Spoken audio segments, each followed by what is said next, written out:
बहू की ट्रेनिंग।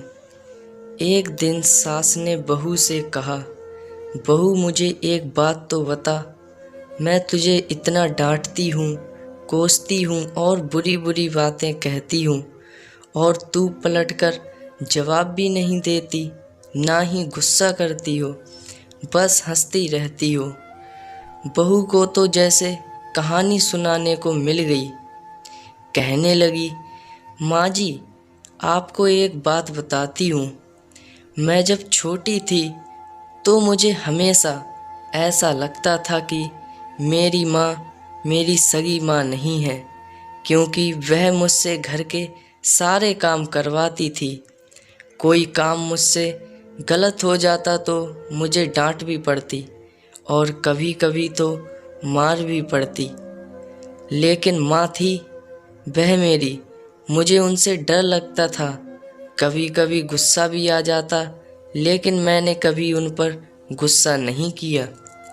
यहाँ तक कि जब मैं कॉलेज से थकी हुई घर आती तो कुछ देर आराम करने के बाद तुरंत मुझे सारे काम करने पड़ते। फिर जब मेरी भाभियाँ आईं तो जैसे मेरे काम और ज़्यादा बढ़ गए। होना तो यह चाहिए था कि बहू आई तो सारी जिम्मेदारियां उन पर डाल दी जाएं, लेकिन मेरी माँ ने फिर भी मुझसे ही सारा काम करवाया। कभी कभी तो भाभियों के काम भी मुझसे करवाए और कहती, कर दिया करो, कुछ नहीं होगा, तुम्हें आसानी होगी जब तुम अपने ससुराल जाओगी। मुझे बहुत गुस्सा आता कि माँ भाभियों के काम भी मुझसे ही करवाती हैं और उन्हें डांटती भी नहीं। फिर मेरी शादी के 2 दिन पहले मेरी माँ ने मुझे प्यार से अपने पास बिठाया और कहने लगी, बेटा, आज तक समझना कि मैं तेरी सास थी। मैंने तुझे प्रैक्टिस करवा दी है और तुझे बता दिया कि सास ऐसी भी होती हैं।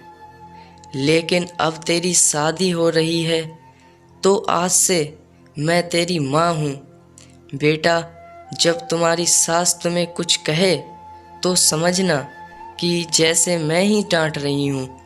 बस यही बात थी माँ जी कि मुझे आपकी बातें बुरी नहीं लगती, क्योंकि मेरी माँ ने मुझे प्रैक्टिस करवा कर भेजा है और आप तो मुझे उतना डांटती भी नहीं जितना मेरी माँ डांटा करती थी। इतना कहकर बहू हंसते हुए किचन में चली गई और सास सोचते रह गई कि क्या सच में बेटियों का प्रशिक्षण ऐसे ही करवाना चाहिए। दोस्तों, आपको स्टोरी अच्छी लगी हो तो स्टोरी को लाइक और साथ ही चैनल को सब्सक्राइब ज़रूर करें और शेयर करना ना भूलें।